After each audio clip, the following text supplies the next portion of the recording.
The Seekers there, 13 to 8 here on 2DU Breakfast. Good morning to you, and it's a big good morning to Dubbo Regional Council Mayor Matthew Dickerson. He joins us in the studio. Now, looking at your mayoral memo this week, I know you write into your AI, you love it. Mm-hmm. There's a drawing, an illustration of, I'm guessing, a politician of some sort, with a very long nose. Was that deliberate?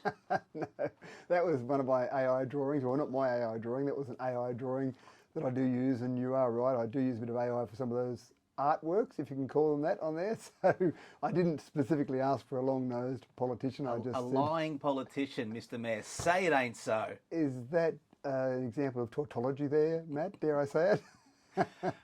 But you go on to say in the memo, I would be very disappointed if I was a councillor reading a newspaper with comments from the mayor about an item where there was no formal resolution from council. I'm not a big fan of giving no comment to a journalist. That's good to know.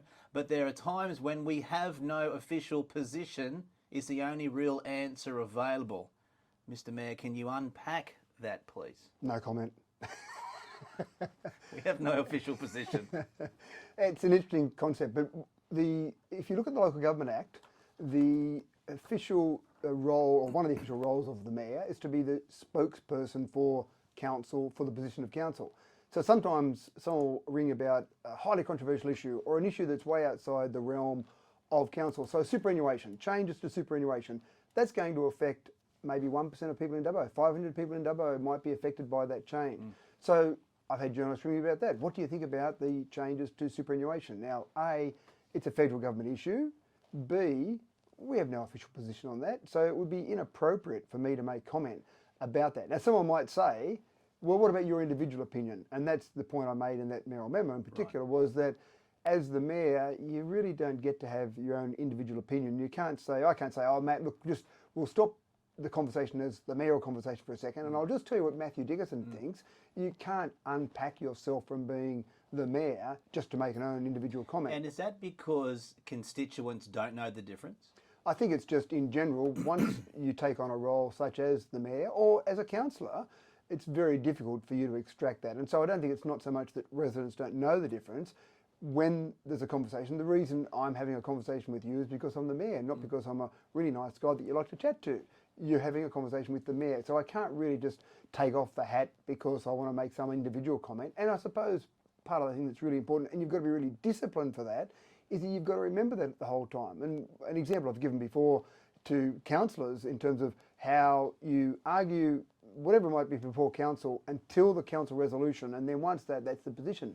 Now, I've been in council and I've been mayor when I've lost a vote. So the vote went to council and there might have been 3 people, including me, voting one way, and there might have been 8 people in the old days with 11 councillors that went the other way.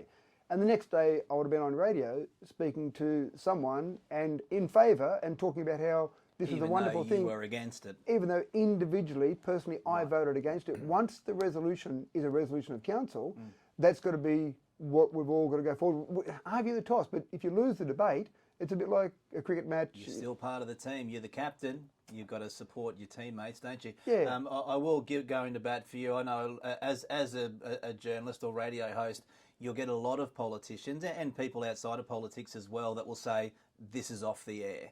Right. And I think, well, why bother then? why waste my time? That's right. And I always figure that if I'm talking to a journalist, that it's always... Off the record, sorry. Yeah, off the record, but it's always on record, and that's fair enough. I think it would be very unfair on you if I said, I've got some stuff to tell you, Matt, but it's off the record, and then you say, well, what have I've got to remember the bits. What am I going to do with that? Well, that's right, but I've got to remember the bits that are off the record, and I can't mention that bit, and I can mention this bit. So, yeah, realistically, everything you talk about, you've got to assume that it's going to be out there in the public. And if you're not prepared for that, then don't say it in the first place. All right. Well, I'm going to leverage off of that and just ask quickly in regards to state politics. Our member for Dubbo, Dougal Saunders, has found himself in a bit of a situation at the moment. People are likening it to the infamous ScoMo line. I don't hold a hose. It's alleged that Mr. Saunders said something similar. What are your thoughts on how this is unfolding? Yeah, again, it's probably one of those things that I don't think it's really fair for me to make comments about our state member, whether it be in relation, well, if it's something in relation to council, definitely, but for a comment like that, it's not really any, there's no advantage for me to sit there and make commentary about what someone said. All right, if there's a big fire in Dubbo, as the mayor, would you go in and quote unquote hold a hose, or is there other things that you could be doing? Certainly, you'd want to be making sure that you're across the activities that were occurring. No, I'm not going to go and stand there on the front line. I don't have any training for holding a hose as such. I don't have any training to be on the front line of a fire, and I'd be in the road. I'd be actually being, in some way, shape or form, a disadvantage to the people who are on the front line. I've been to the control centre when there's been firefighting activities going on and showing support. And again, one of the things that's interesting there is that specific example is that council is not the lead agency in something like that. The Rural Fire Service, for example, is the lead agency, and I want to let them do their job. Council's an important part of the machinery that goes on, and we might put our graders out there and have them in operation, but it would be silly for me to go out there either on the front line or walk into the control centre and try and take control. You've got to make sure that you know that you've got experts around you that are doing the job and doing the job with all their expertise and training they've got, as opposed to the zero training that I've had in terms of fighting a fire. Exactly, and I think that just my humble opinion, it's probably that the verbiage, the words that we used, probably could have been a little bit better. Whether that be ScoMo or this alleged comment from Mr. Saunders. Let's move on and talk about vandalism. We chatted with the Narromine Mayor this week. They've experienced vandalism. You've mentioned it in Wellington. What's going on? I don't think I mentioned it in Wellington, did I? Did I mention that somewhere? Maybe it was just talking about vandalism. It might have come from council. Right. It might have just been vandalism in Wellington, and forget about in Wellington or Dubbo or Narromine. There is vandalism, there is no doubt about it, and it is disappointing, and you see vandalism now for a whole range of reasons, and I don't really understand them. Again, from a council perspective, the disappointing part is that we end up having to foot the bill for some of this vandalism. If it's council property, obviously, we end up footing the bill, and that means that every resident, every person in the entire LGA is impacted by vandalism. So that's obviously always disappointing. One of the things that's interesting is that, again, from a council perspective, we don't police that. What we do is we work with the police as much as we possibly can. We talk to the police and say, is there anything we can do here? Can council help out? But again, we don't direct the police. The state government's responsible for the police, and it would be entirely inappropriate for me to ring up the police and say, I want to send 5 officers around to this particular location. I don't have that authority, and I shouldn't be doing that. Again, the trained officers are there doing that work.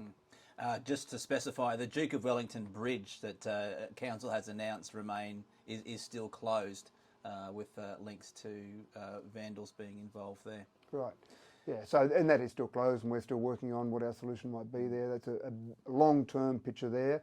But certainly there's vandalism across the entire LGA, there's vandalism across the entire nation, unfortunately, and I don't really get it. I don't really understand what the thrill is for someone going out and vandalising things. Is it just, you've got that and I haven't, so I want to take yours down? I'm not sure, but yeah, it's disappointing, and it costs the entire community money. That's the problem. It's a cost to everyone.